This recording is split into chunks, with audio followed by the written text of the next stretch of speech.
Hey everyone, welcome back to my YouTube channel Wangxian lovers. तो कैसे हैं आप सब? मैं उम्मीद करती हूँ कि आप सब बहुत अच्छे होंगे। तो आज मैं आप लोगों के साथ शेयर करने वाली हूँ एक बार फिर से Wangxian fan fiction my psycho husband का नेक्स्ट एपिसोड। तो चलिए आज का चैप्टर हम स्टार्ट करते हैं। बट इससे पहले वाले चैप्टर में हमने देखा था कि जो लहन सिजन था वो वांगजी को घर ले आया था वापस।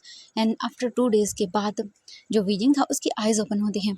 एंड अभी वीजिंग अपनी माँ को देखता है। वीजिंग की मॉम उसे कहती हैं कि उसके बाबा जियांग फेंगमैन की डेथ हो चुकी है। एंड ये सुनने के बाद वीजिंग बहुत बुरी तरह से रोने लगता है। तभी डॉक्टर आते हैं और बोलते ये क्या हो रहा है, प्लीज़ इनको ध्यान में रखिए, आप कैसे कर सकते हैं ये रोने नहीं चाहिए, इनके इमोशंस अभी अनस्टेबल हैं, आप जानती हैं। ये सुनने के बाद मैडम लहन देखती हैं और फिर वीजिंग को देखती हैं। एंड देन बोलती वीजिंग वीजिंग बेटा बेटा शांत हो जाओ, तुम्हारा रोना सही नहीं है। और वो वीजिंग को गले लगाती हैं, वीजिंग को शांत करवाने की कोशिश करती है। बट वीजिंग बहुत ही ज़्यादा मेंटली अनस्टेबल था, तो वो बहुत ज़्यादा रो रहा था। एंड ये सब चीज़ें होने की वजह से मैडम यू वीजिंग को पैट करती हैं। और वीजिंग इतना ज़्यादा इन सब चीज़ों की वजह से एग्जॉस्ट हो जाता है। अभी वो होश में आया था एंड वापस ही वो बेहोश हो जाता है। डॉक्टर तुरंत ही चेक करते हैं और बोलते हैं सच में किसने कहा था आपको इतनी बड़ी बात इन्हें ऐसे बताने की? आप जानती भी हैं इनके मेंटल हेल्थ पे क्या असर पड़ सकता है। ये प्रेग्नेंट है एंड ऊपर से आप इन्हें ये बता रही हैं। एंड मैडम ये देखने लगती हैं और वो बोलती है मुझे माफ़ कर दीजिए डॉक्टर। वो बोलते हैं सच में लोगों को समझ में क्यों नहीं आता है, इनकी हालत अभी ऐसी नहीं है, सच में समझना चाहिए आप लोगों को। बट नहीं, आप लोग समझोगे कैसे? अब आप प्लीज़ जाइए यहाँ से, हमें पेशेंट का ख्याल रखना होगा प्लीज़। एंड इसके बाद उन लोगों को वहाँ से बाहर निकाल दिया जाता है। वीजिंग को एक बार फिर से चेकअप किया जाता है एंड डॉक्टर वीजिंग के चेकअप वगैरह करवाते हैं। एंड कुछ टाइम के बाद का सीन देखते हैं हम अभी लैंड मेंशन का। वांगजी बेड पर लेटा हुआ था। डॉक्टर चेक करते हैं और बोलते हैं इन्हें स्ट्रेस मत दीजिएगा, इनके एंजाइटी अटैक वापस से बाहर आते हैं, ये एक बार फिर से पैनिक अटैक जोन में जा रहे हैं, प्लीज़ इनका ध्यान रखिएगा। लायन सिटन बोलते हैं जी। एंड डॉक्टर वहाँ से चला जाता है। डॉक्टर के जाने के बाद वीजिंग को देखते हैं। वीजिंग भी अभी रूम में लेटा हुआ था एंड आंखें बंद थी, रात हो चुकी थी। वीजिंग की जो माँ थी वो अंदर आती हैं और देखती हैं वीजिंग अभी भी बेहोश था। जियांग चेंग आता और बोलता है माँ। वो बोलते हैं बेटा, वो बोलते हैं हमने बाबा की जो लास्ट क्रिया थी वो कंप्लीट कर दी है। एंड वो देखने लगता है। जियांग चेंग बहुत बुरी तरह से रोता है। यान ली वो अभी नहीं आई थी, वो वापस चली गई थी। एंड वो बोलते शांत हो जाओ। कुछ टाइम के बाद देखते हैं हम वहाँ पे जो जिन जुशन था वो आता है, क्योंकि ऑब्वियसली वो यानली का हस्बैंड था। वो आने के बाद अपनी देखता है मतलब मदर इन लॉ को और बोलता है अब ठीक है, मैंने जब सब कुछ देख लिया है, आप घर जाइए, मैं रुकता हूँ। वो बोलते नहीं, मैं अपने बेटे के पास रुकूंगी। वो बोलते प्लीज़ आप जाइए, आपने 2 दिन से कुछ भी ठीक से खाया तक नहीं है, आप जाइए, बात वगैरह लेके वापस आ जाइएगा। इसके बाद वो बोलते हैं ठीक है। एंड वो चले जाते हैं वहाँ से। जियांग चेंग अपनी माँ को लेके चला जाता है वहाँ से। अभी देखते हैं जो जिन जिशन था वो अंदर आता है रूम के और देखता है वीजिंग लेटा हुआ था एंड नर्स थी वो सब कुछ ड्रिप वगैरह चेक करके फिर वहाँ से चले जाते हैं। उनके जाने के बाद का सीन देखते हैं हम। जो हमारा वांगजी था वो अपने घर पे था and slowly slowly eyes open करता है। लान से जन देखते हैं और बोलते वांगजी। वांगजी बोलता गगा। वो बोलते तुम ठीक हो? वांगजी बोलता ठीक हूँ गगा। वो बोलते हैं सच में वांगजी तुमने क्या हाल बना लिया है अपना, मैं अपनी पूरी फैमिली को खो चुका हूँ वांगजी, अब मैं तुम्हें नहीं खो पाऊँगा, प्लीज़ मुझसे अब ये बर्दाश्त नहीं होगा। हमने वादा किया था ना एक दूसरे से कि हम कभी एक दूसरे की हालत ख़राब नहीं होने देंगे वांगजी। वांगजी बोलता है मुझे माफ़ कर दीजिएगा गगा। और वो अपने भाई को हक करता है और उसके बाद उसे शांत करवाता है। कुछ टाइम के बाद वांगजी थोड़ा स्टेबल होता है। लैन से वीजिंग के वांगजी के फेस को पकड़ते हैं और बोलते हैं वांगजी काम डाउन, ठीक है, सब ठीक हो जाएगा, मैंने पता किया है, वो ठीक है, होश में आ चुका है। वांगजी बोलते क्या? वो बोलते हाँ वो होश में आ गया वांगजी, शांत हो जाओ तुम, ठीक है। वो बोलता ठीक ठीक है गगा। वो बोलते हैं मैं खाना लेके आता हूँ, ठीक है। इसके बाद लैन सिजन वहाँ से चले जाते हैं। लैन सिजन किचन में आते हैं और वो सर्वेंट्स को बोलते हैं कि खाना बनाओ। सर्वेंट्स बोलते हैं जी। मैंने उसके हिसाब से ही वहाँ पर खाना बनाना स्टार्ट कर दिया जाता है। वांगजी के लिए नॉर्मल फूड जो था, हम कुछ टाइम के बाद का सीन देखते हैं। खाना बनाकर वो लेकर आते हैं, उसके बाद बाउल वांगजी के सामने रखते हैं और लैन सिजन देखता है वांगजी को। वांगजी बोलते हैं काका आपने खाया? वो बोलते हैं जब तक मेरा भाई इस हालत में है तो मैं खाना कैसे खा सकता हूँ। ये सुनने के बाद वांगजी बोलते हैं मुझे माफ़ कर दीजिए काका। वो बोलते हैं इट्स ओके चलो। उसके बाद वो वांगजी को अपने हाथों से खिलाते हैं एंड वांगजी भी खिलाता है। दोनों भाई एक दूसरे के साथ बैठकर आराम से खाना खाते हैं। उनका खाना कंप्लीट होता है। नाउ खाना कंप्लीट हो जाने के बाद लैन सिजन वांगजी से कहते हैं कि वांगजी अब तुम ये मेडिसिन लो और आराम से सो जाओ। वांगजी वो अपने भाई को देखता है और अब वो अपने भाई को परेशान करना नहीं चाहता था, इसलिए वो चुपचाप करके आराम से सो जाता है। उसे मेडिसिन वगैरह दे दी जाती है। वांग जी चुपचाप लेट जाता है। लायन सेजन उसे कवर करते हैं अच्छे से, उसे ब्लैंकेट से कवर करने के बाद लायन सेजन फिर वहाँ से चले जाते हैं। वो अपने रूम में आते हैं। रूम में आने के बाद बात वगैरह लेते हैं और आकर लेट जाते हैं। वो उनके माइंड में अभी बहुत सारी चीज़ें चल रही थी। इतना सारा मतलब माइंड में स्ट्रेस हो गया था कि वो संभाल नहीं पा रहे थे। वांग जी तो अपने भाई को बता देता है कि उसे क्या प्रॉब्लम है, बट सचिन वो किसको बताएं, वो बड़े हैं तो उन्हें खुद को ही फेस करना पड़ता है। वो खुद ही अपनी इन सारी प्रॉब्लम्स को अभी फेस कर रहे थे। उनके माइंड में बहुत सारी चीज़ें चल रही थी। वो सोचते हैं, बस वो इतना चाहते हैं कि वांग जी अब अपनी लाइफ में अंदर खुश रहे, क्योंकि अब सब कुछ जैसे रिवेंज एक तरह से उनका ख़त्म हो गया था। तो अब वो चाहते हैं कि उनका भाई अच्छे से अपनी लाइफ को स्पेंड करे। वो सोचते हैं कि उन्हें सच में अब वांग जी को कहना होगा कि अब वो अपनी लाइफ को जिए, अब बंद कर दे ये सब, बहुत हो गया। वो अपनी लाइफ को ऐसे जीते आए हैं, बट अब और नहीं। इसके बाद वो यही सब सोचते हुए सो जाते हैं। नाउ अभी हम देखते हैं वीजिंग को। आधी रात को मिडनाइट वीजिंग की आइज़ ओपन होती हैं। वीजिंग उठता है और वो देखता है वीजिंग को वॉशरूम जाना था। वीजिंग जो बहुत से दिन लगी हुई थी सलाइन वो देखता है, तो वो ऑलमोस्ट जो है ना कंप्लीट होने ही वाली थी। बट तभी रूम ओपन होता है और उसके अंदर जो है ना नर्स आती है एंड वो वीजिंग को देखते बोलते, आप सर उठ गए? वीजिंग बोलता मैं ठीक हूँ। वो नर्स तुरंत ही आती है, वीजिंग की सलाइन वगैरह निकालती है। वीजिंग बोलता मुझे वॉशरूम जाना है। वो बोलते जी। फिर वो वीजिंग की हेल्प करती है, वीजिंग को वॉशरूम के पास लेकर आती है। वीजिंग बोलता मैं कर लूँगा। इसके बाद वो चली जाती है वहाँ से। वीजिंग अंदर आता है, डोर बंद करता है और वो आकर खड़ा हो जाता है। ना इसके बाद जो उसे करना था वो करता है। वीजिंग वहीं बैठा रहता है वॉशरूम के अंदर घंटों तक। 1 घंटा हो जाता है। जब वीजिंग नहीं आता तब वो डोर पे नॉक करती है और बोलते सर। वीजिंग अपने हाथ को वॉश करता है और बोलता है मैं आ रहा हूँ। वीजिंग बाहर आता है। उसके फेस से ही लग रहा था कि वो बहुत रोया है, बट अब वो क्या ही करे। वीजिंग चुपचाप आता है और उसे वो नर्स बेड पर लिटा देती है और बोलते आप आराम करिए सर। इसके बाद वो कुछ दवाइयाँ देती है। वो देने के बाद वो वहाँ से चले जाते हैं एंड उनके जाने के बाद देखते हैं वीजिंग आंखें बंद करता है और उसकी बंद आंखों से भी आंसू गिरते हैं। वीजिंग माइंड में वही सीन सोचता है जब उसके बाबा की डेथ हुई थी, कैसे शोयंग कर रहा था, कैसे कैसे सब कुछ हुआ था। वीजिंग याद कर रहा था सब कुछ, हर एक चीज़ वो याद कर रहा था। वांग जी का फेस, उसके बाबा का आखिरी शब्द, हर एक चीज़ वीजिंग याद कर रहा था और अंदर ही अंदर घुट रहा था। वीजिंग उसे पता भी नहीं चलता कि कब वो ऐसे रोते रोते सो गया। नाउ अब हम देखते हैं। नाउ नेक्स्ट मॉर्निंग होती है। नेक्स्ट मॉर्निंग होने के साथ वीजिंग की माँ आती हैं और वो वीजिंग को देखती है। वीजिंग अपनी माँ को देख सकता था, आंखें सूजी हुई थी। उसके बाद अपना भाई जियांग जिंग बोलता है क और वीजिंग को हक करता है। वीजिंग भी अपने भाई को हक करता है एंड उसे चुप करवाता है। वीजिंग जितना उसे इमोशनल होना था, जो होना था वो सब कुछ हो चुका था जैसे नाइट को। नाउ अभी वीजिंग संभाल चुका था अपने आप को। वीजिंग बस अपने भाई को देखता है, माँ को देखता है और वो उन्हें चुप करवाता है। फिर कुछ टाइम के बाद देखते हैं वीजिंग बोलता माँ हम लोग घर कब चलेंगे? वो देखती हैं और बोलती हैं जी चलेंगे बेटा, रुक जाओ बस 2 दिन, उसके बाद तुम्हें डिस्चार्ज मिल जाएगा। वीजिंग बोलता है ठीक है। इसके बाद वो चली जाती है वहाँ से। वीजिंग उन्हें कह देता है कि वो ऐसे यहाँ पे ना रहें, क्योंकि वो हॉस्पिटल में रहेंगी तो ऐसी रहेंगी। हम देखते हैं जियानली वीजिंग के पास आती है और वीजिंग को मिलने के लिए। वीजिंग बोलता है शिजे।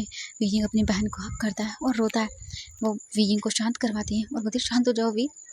वो वीजिंग को काफ़ी देर समझाती है एंड इसके बाद वीजिंग उन्हें सारी सच्चाई बताता है, जो कुछ हुआ वो सब कुछ कॉलेज से लेके अब तक, अपना सच, वांग जी का सच। जियांग यानली वीजिंग को शॉकिंगली देखती है और बोलती है कि क्या? वांग जी बोलता है हाँ शिजी, मेरी मेरी एक गलती सब कुछ बर्बाद कर बैठी। वो बोलती वीजिंग तुमने ये। वीजिंग बोलता शिजी मुझे मुझे ऐसा लगा जैसे कि वो एक नॉर्मल थिंग थी। वो बोलती वीजिंग तुम्हें नहीं पता, एक हमारे लिए नॉर्मल थिंक किसी इंसान के लिए पूरी ज़िंदगी बर्बाद कर सकती है। वीजिंग बोलता है मैं समझ गया शिजे, मैं समझ गया। वो बोलती है और बाबा ने जो किया वो बहुत गलत था। हमें नहीं पता था कि हमारे बाबा इतने गलत काम करते हैं। हमें कभी ये सब चीज़ें को यकीन ही नहीं हुआ कि हमारे बाबा भी ऐसा कर सकते हैं। मैं यकीन ही नहीं कर पाई। वीजिंग बोलता वो बोलती है इसका मतलब है कि जो इंसान सक्सेसफुल है सभी यही करके पहुंचा है। वीजिंग बोलता है पता नहीं शिजे, बट लगता है सब लोग यही करते हैं शिजे। वो अपने भाई को देखती हैं, उन्हें इतना बड़ा सच पता लगा था। वो वीजिंग को शांत करवाती हैं और बोलती हैं अब चलो ये सब बंद करो, चलो खाना खाओ। फिर इसके बाद वो वीजिंग के अपने हाथों से खाना खिलाती हैं। वीजिंग का फेवरेट लोटस सूप पिलाती हैं वीजिंग को। उसे देखती हैं एंड उसे शांत करवाती हैं।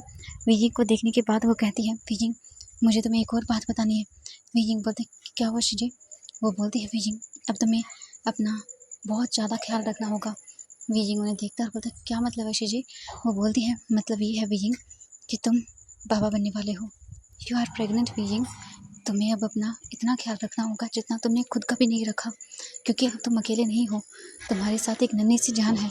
एंड ये सुनने के बाद तो वीजिंग शॉकिंगली देखकर बोलते शीजे। वो बोलती है हाँ वीजिंग, तुम्हें जब यहाँ लाया गया था उसके बाद तुम्हारा चेकअप वगैरह हुआ। और वीजिंग बोलता और क्या? एंड वो सब बताती है वांग जी कैसे यहाँ पर था, माँ ने कैसे रिएक्ट किया, कैसे वांग जी को बाहर निकाला। वांग जी दोबारा से भी आया था बट उसे यहाँ से जाने के लिए बोल दिया, और माँ को पता है ये सब किसने किया है। वीजिंग अपनी माँ को सोचता है और वो बहुत दुखी होता है। वो बोलती है वीजिंग जानती हो तुम्हारे लिए फैसला करना बहुत मुश्किल होगा, बट जब भी तुम अपने आप को हर्ट करने के बारे में सोचो, इमोशनल हो जाओ, तो ये ज़रूर सोचना कि तुम अकेले नहीं हो। You are pregnant Weezing. Weezing अपनी टमी पे हाथ रखता है और उसे फील होता है, एहसास होता है उसे, हाँ एक नन्ही सी जान है उसके अंदर। वीजिंग अपने टमी पे हाथ रखता है और उसकी आंखों से आंसू बह निकलते हैं। वीजिंग सोचता है मैं प्रेग्नेंट हूँ। वीजिंग टच करता है अपने टमी को और वो उस इमोशन को फील करता है। वीजिंग की आंखें बाहर आती हैं। वो बोलती है रोना नहीं, और वो वीजिंग को साफ मतलब करती है उसके आंसुओं को। ना वीजिंग बस देख रहा था। वो बोलती है वीजिंग तुम जो फैसला लोगे सोच समझ के लेना। वीजिंग सोचता है एंड वो आँखें बंद कर लेता है। वो बोलते हैं चलो तुम आराम करो, मैं यहीं पे हूँ। और वो बैठ जाती है वहीं पे जाके कुछ रीड करने लगती है, नॉवेल्स वगैरह। एंड वीजिंग आँखें बंद कर लेता है, सारी चीज़ें याद करता है, अपनी पूरी लाइफ को कॉलेज से लेके अब तक की हर एक चीज़ रिमेंबर करता है। और वीजिंग फिर आइज ओपन करता है एंड कुछ सोचता है। हम देखते हैं यहाँ से लगभग शाम का सीन। फिर से वीजिंग की माँ आती हैं। वीजिंग उनके साथ बातें करता है, नॉर्मली सब कुछ नॉर्मल रहने की कोशिश करते हैं वो लोग, बट अंदर पता था वीजिंग का ऐसे ही 2 दिन वहीं बीत जाता है। 2 दिन वीजिंग हॉस्पिटल में स्पेंड करता है। नाउ आज 3rd डे वीजिंग को डिस्चार्ज मिलता है हॉस्पिटल से। वीजिंग को डिस्चार्ज मिलने के बाद वीजिंग बस कार में बैठकर निकल जाता है। वीजिंग अपनी माँ को देखता है, उनका हाथ पकड़कर बोलता है माँ मुझे मुझे बाबा को देखना है। एंड ये सुनने के बाद वो बोलती है बेटा। वीजिंग बोलता है माँ। वो बोलती है ठीक है। इसके बाद वो लोग वहाँ से चले जाते हैं। कुछ टाइम के बाद देखते हैं वो लोग आ चुके थे जहाँ पर वीजिंग के बाबा की ग्रेव को बनाया गया था।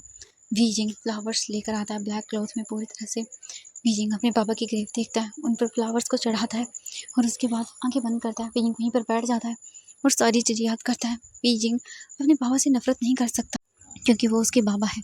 वीजिंग बस देखता है, काफ़ी देर रोता है। इसके बाद मैडम जो वीजिंग को लेकर चले जाती हैं। वीजिंग घर आता है। वीजिंग को उसके कमरे में लाया जाता है। वीजिंग अपना रूम देखता है और वीजिंग को अंदर आने के बाद भी सुकून नहीं मिल रहा था अपने रूम में। ऐसा लग रहा था जैसे कि ये उसका नहीं है, ये यहाँ से बिलोंग करता ही नहीं है वीजिंग।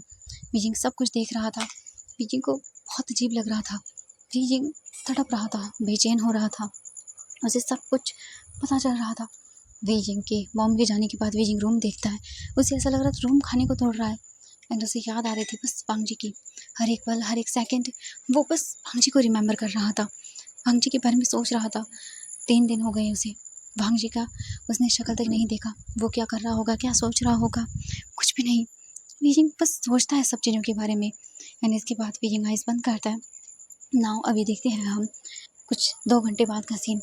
वीजिंग बाहर आता है। वीजिंग की मॉम देखते हैं, बोलते वी बेटा तुम क्या कर रहे हो यहाँ पे, सो जाओ। वीजिंग बोलता बस ऐसे ही। वो बोलती है ठीक है बेटा। वीजिंग अपने पैर को देखता है, उसे चोट लगी हुई थी, गोली लगी थी उसे। वीजिंग को दर्द था उसके पैर में, बट फिर भी वीजिंग ना अपने आप को रोक नहीं पाता, तो वो बाहर चला जाता है। वीजिंग गार्डन एरिया में आता है, बैठता है। वीजिंग के साथ उसका भाई भी बात करता है, बट अजीब लगता है, उसे सुकून नहीं मिल रहा था। ऐसे करके नाइट होती है। वीजिंग अपनी फैमिली के साथ खाना खाता है चुपचाप, क्योंकि उसे खाना खाना होगा, वैसे नहीं रह सकता, अब वो अकेला नहीं है। इसके बाद वीजिंग खाना वगैरह खा लेता है।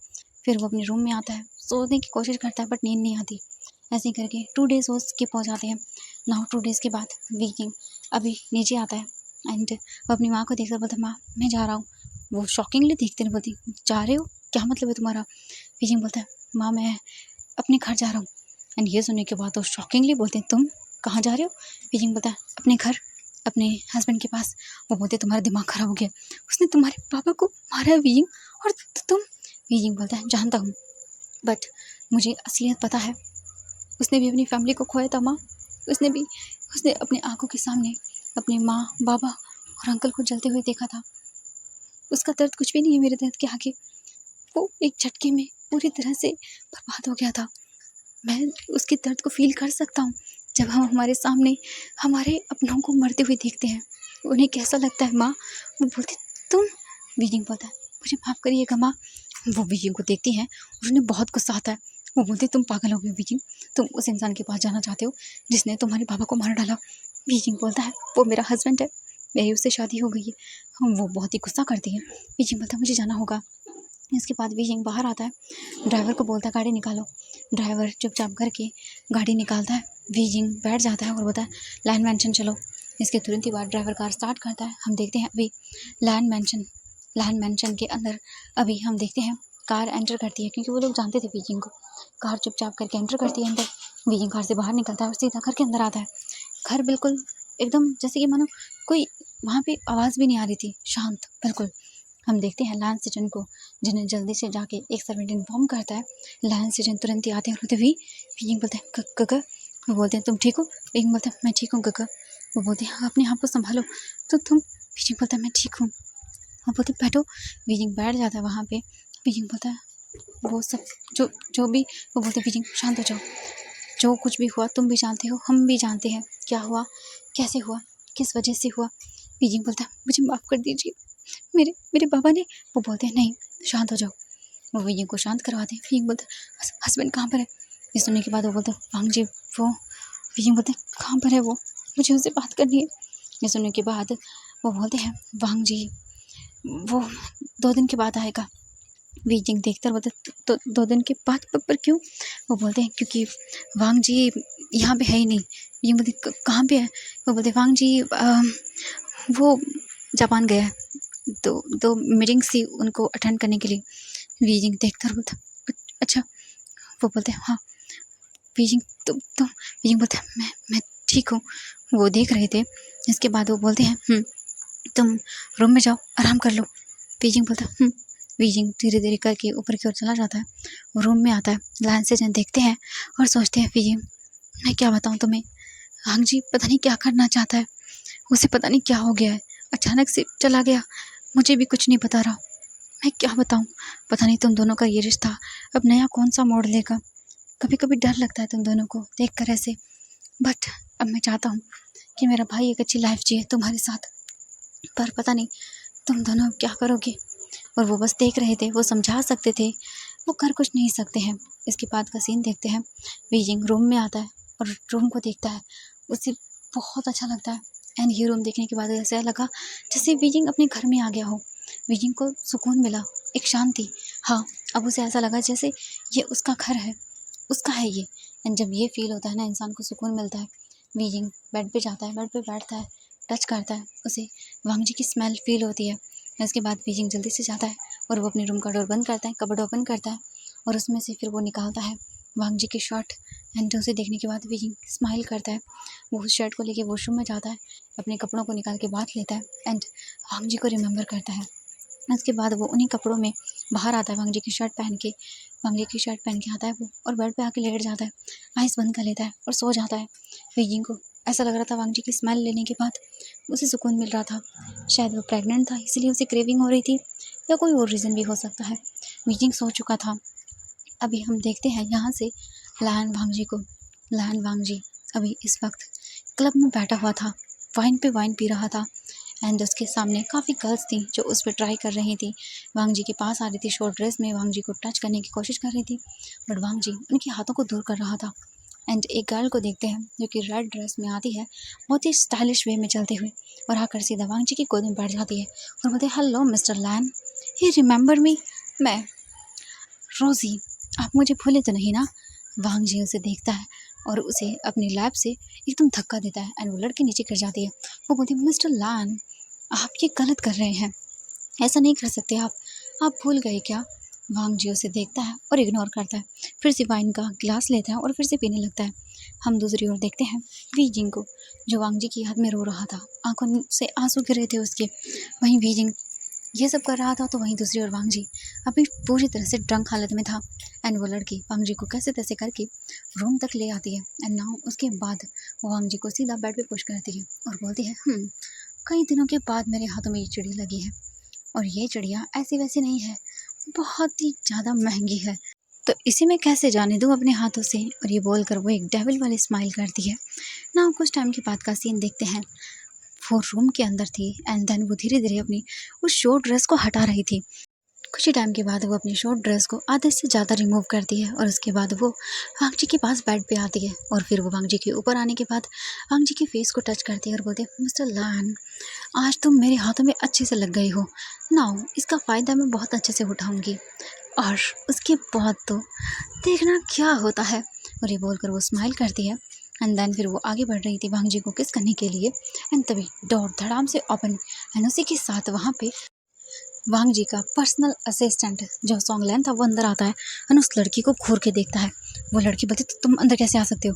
एंड ये सुनने के बाद सॉन्गलैन को गुस्सा आता है। वो बोलता शट अप, हटो यहाँ से। एंड इसके बाद तुरंत ही उसे वहाँ से साइड किया जाता है एंड वांगजी के पास आता है वो और बोलता बस। एंड वो वांगजी को उठाने की कोशिश करता है बट वांगजी बेहोश हो गया था, उसने इतनी ज़्यादा वाइन पी ली थी। इसके बाद वो गार्ड्स को बोलता है मेरी हेल्प करो। इसके बाद वांगजी को वहाँ से ले जाया जाता है। वांगजी के जाने के बाद वो लड़की चिल्ला रही थी बट सॉन्गलैन उसके सामने आता है, उसके फेस को देखता है और बोलता है तुम्हारे जैसी घटिया लड़कियां उसके पास हज़ारों हैं बट एक बात दिमाग में रख लो, वो किसी और से बिलोंग करता है, ठीक है। तो अपनी गंदी नज़र उस पर मत डालना, तुम जैसी चीप लड़कियां पता नहीं क्या क्या करती रहती हैं। और उसके बाद वो वहाँ से चला जाता है एंड उसके जाने के बाद का सीन देखते हैं हम। अभी वो चुपचाप करके वांगजी को फिर से लेकर आता है उसी होटल रूम के अंदर जहाँ पर वांगजी ने बुक किया था। वो लाकर वांगजी को सुला देता है एंड उसे देखता है और सोचता है बॉस ने ये हालत अपनी पता नहीं कैसे बना ली। मैं हमेशा से इन्हें देखता आया हूँ, सच में ये बहुत ही डिफरेंट है। इन्हें ऐसे देखना बहुत शॉकिंग है मेरे लिए। पहले तो इतने ब्रेव बनते हैं कि क्या कहें और अब देखो एकदम टूटे हुए हैं। मैं तो बस चाहता हूँ कि जल्दी से जल्दी ठीक हो जाए। एंड नाउ इसके बाद वो वहाँ से चला जाता है। नाउ अभी हम देखते हैं नेक्स्ट मॉर्निंग का सीन। नेक्स्ट मॉर्निंग होती है, मॉर्निंग होने के साथ ही वांगजी अपना सर पकड़कर बोलता है दर्द कर रहा है। वांगजी उठकर बैठ जाता है, अपने सर को पकड़ता है एंड नाउ इसके बाद वो रिमेंबर करता है कल रात का सीन। एंड जैसे उसे याद आता है वांगजी को गुस्सा आता है। वांगजी बोलता है उसकी हिम्मत कैसे हुई। वांगजी सीधा जाता है उठ के वॉशरूम में, अपने कपड़ों को निकाल कर फेंक चुका था, शावर नीचे खड़ा हो जाता है एंड अपनी आंखें बंद करता है। जैसे ही आइज़ बंद करता है उसके सामने वीजिंग का चेहरा आता है। वीजिंग कैसे सब कुछ हुआ था, हर एक चीज़ को रिमेंबर करता है एंड जैसे जैसे वो सारी चीज़ें रिमेंबर कर रहा था वैसे वैसे उसे बहुत अजीब लग रहा था। उसकी आंखों से जैसे कि मानो आंसू गिरते हैं बट वांगजी अपने आप को कंट्रोल करता है और एक डेविल स्माइल के साथ देखकर बोलता है सब कुछ नाउ द एंड। और वो बोलकर एक डेविल स्माइल करता है। इसके बाद का सीन देखते हैं। वांगजी बात वगैरह लेके बाहर आता है, रेडी होता है और उसके बाद निकल जाता है अपनी मीटिंग्स को करने के लिए। हम वीजिंग को देखते हैं। अभी वीजिंग अपने लैंड मेंशन में ही था, वो उठ चुका था, ब्रेकफास्ट कर चुका था एंड वो लैंड सिटन से बोलता है काका वो कब वापस आएंगे। वो बोलते हैं पता नहीं वीजिंग, वांगजी शायद एक दिन में आ जाए, 2 दिन में भी, पता नहीं मुझे। वीजिंग बोलता है ठीक है काका। इसके बाद लैंड सिटन चले जाते हैं क्योंकि अब उन्हें ही सारा बिजनेस संभालना था, तो वो चले जाते हैं। एंड नाउ उनके जाने के बाद का सीन देखते हैं। वीजिंग पूरा दिन घर में रहता है, बोर होता है, इधर से उधर सारी चीज़ें करता है। नाउ अभी शाम हो चुकी थी। वीजिंग अभी बैठा हुआ था बाहर गार्डन एरिया की ओर एंड कुछ टाइम के अंदर देखते हैं एक गार्ड वीजिंग के पास आता है और वीजिंग को कहता है सर आपसे मिलने के लिए कुछ लोग आए हैं। वीजिंग बोलता है कौन। वो बोलते हैं आपके फ्रेंड्स हैं। उन्होंने कहा। वीजिंग बोलता है मेरे फ्रेंड्स। वो बोलते हैं हाँ। उन्होंने कहा कि उनका नाम नीहो सेंग और वैनकिंग है। वीजिंग बोलता है उन्हें अंदर लेकर आओ जल्दी। वो बोलते हैं जी। इसके बाद वीजिंग अपने आप को संभालता है। कुछ टाइम के अंदर का सीन देखते हैं। नीहो सेंग और वैनिंग दोनों वीजिंग के पास आते हैं और बोलते वीजिंग उन दोनों को देखकर बोलता है तुम दोनों। वो जल्दी से आते हैं वीजिंग के पास और वीजिंग को हक करते हैं। बोलता है और रुको रुको क्या कर रहे हो तुम दोनों। ठीक हूँ मैं, कुछ नहीं हुआ मुझे। वो देखते हैं और बोलते तुम, तेरे साथ इतना कुछ हो गया और तुम हमें ये बोल रहे। वीजिंग बोलता है शांत हो जाओ, मैं ठीक हूँ, मुझे कुछ भी नहीं हुआ एंड मुझे कुछ नहीं होगा। वो बोलते तो ठीक है ना। और हमें पता चला कि। वीजिंग बोलता है क्या पता चला। वो बोलते मुझे वो जियांग चेंग ने बताया कि तू प्रेग्नेंट है। वीजिंग देखता है और बोलता है वो हाँ। वो बोलते हैं ओह मैं बहुत खुश हूँ वीजिंग तेरे लिए। वीजिंग बोलता है वो बोलते हैं अब तू बता क्या कुछ हुआ है, क्योंकि हमें बाहर से बहुत कम चीज़ें पता चली हैं। वीजिंग तू ठीक तो है ना। वीजिंग देखता है और उसके बाद बोलता है मैं ठीक हूँ। वो बोलते हैं लगता तो नहीं है। वीजिंग वीजिंग बस रोने लगता है। इसके बाद वो दोनों उसे वहीं पर बिठाते हैं और बोलते तू बैठ जा, रो मत वीजिंग। वैन किंग उसे हक करती है। निंग होसैंग भी जल्दी से गार्ड को बोलता पानी लेकर आओ, एंड वो गार्ड वहाँ से चला जाता है। कुछ ही टाइम के अंदर पानी ला के दिया जाता है वीजिंग को। वीजिंग पानी वगैरह पी लेता है। इसके बाद वो बोलती है शांत हो जाओ वीजिंग, शांत हो जाओ, ऐसा मत करो वीजिंग, अपने अपने आप को इतना हर्ट मत करो। वीजिंग देखते और बोलते क्या करूँ। वो बोलते हैं शांत हो जाओ, हमें बताओ क्या हुआ था। वीजिंग बताता है कैसे उसके बाबा की डेथ एंड सब कुछ। वो सुनती है और वीजिंग को देखती है।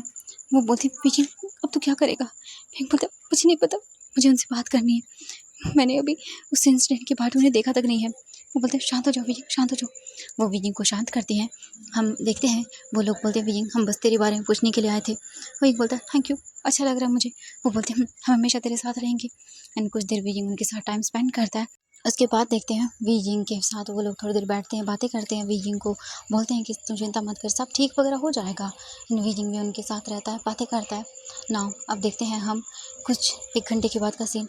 वो लोग बोलते हैं वीजिंग अब हमें जाना होगा। वीजिंग बोलता कोई बात नहीं। इसके बाद वो लोग चले जाते हैं। वीजिंग को बाय बाय बोल के हम कुछ टाइम के बाद का सीन देखते हैं। वीजिंग आराम से अब बैठा हुआ था एंड सोच रहा था। वीजिंग को अपने दोस्तों के साथ बात करके अच्छा तो लगा, बट दिल में जो है वो बाहर कैसे निकलेगा। कुछ टाइम के अंदर का सीन देखते हैं।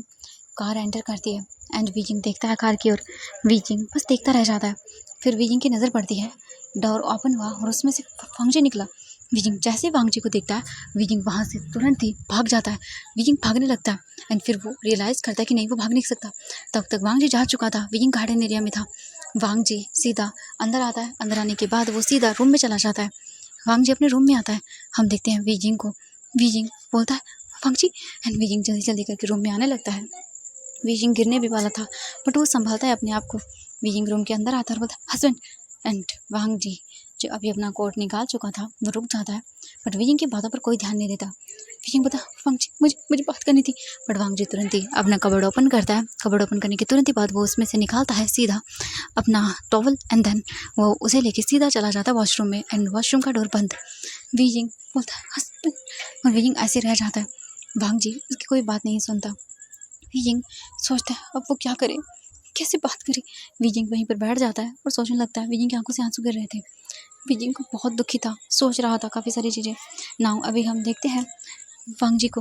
वांगजी अभी वॉशरूम में बस आंखें बंद करता है और सोचता है नहीं अब उसे वही करना है जो उसने सोचा है। बिल्कुल भी नहीं वीजिंग, वीजिंग नहीं, बिल्कुल नहीं। वांगजी कुछ देर ऐसे ही रहता है वहीं पे। वांगजी बात लेने लगता है एंड नाउ ऐसे करते करते उसे लगभग आधे घंटा हो जाता है। वीजिंग आधे घंटे से बाहर रो रहा था, वांगजी का वेट कर रहा था। एंड आधे घंटा हो जाता है। आधे घंटे के बाद डोर ओपन होता है एंड वांगजी बाहर आता है। वांगजी के आने के बाद ही तुरंत ही वीजिंग देखकर बोलता है हस्बैंड। वीजिंग उठ के जाने लगता है। वांगजी जल्दी जल्दी करके अपना टॉवल जो भी था वो रैप करके अपने आप को क्लीन करने लगता है। वीजिंग बात करने की कोशिश करता है, Wangji ignore, full to ignore. And कुछ ही टाइम के बाद जैसे ही वीजिंग बात करने की कोशिश करता है, बट तभी डोर ओपन होता है और बोलता है वांगजी। वांगजी बोलता है गगा, एंड वो उनके साथ चला जाता है। वीजिंग बात नहीं कर पाता और वो क्या करे क्या बोले समझ नहीं आ रहा था उसे। वीजिंग की आंखों से आंसू गिरते हैं। वीजिंग बोलते वो मुझे इग्नोर कर रहे हैं, मैं क्या करूं। वीजिंग बोलता नहीं मैं मनाऊंगा उन्हें बिल्कुल। वीजिंग बस वहीं पर बैठ जाता है, सोचने लगता है कब वांगजी वापस आएगा। हम अभी दूसरी ओर देखते हैं वांगजी को। वांगजी लैन सेजन के साथ रूम में आता है। लैन सेजन वांगजी को देखते हैं, बोलते वांगजी तुम ठीक हो। वांगजी बोलता मैं ठीक हूँ गगा, मुझे क्या होगा। वो बोलते हैं लग तो नहीं रहा है। वांगजी बोलता मैं ठीक हूँ गगा, आप कुछ मेरी ज़्यादा ही परवाह करते हैं।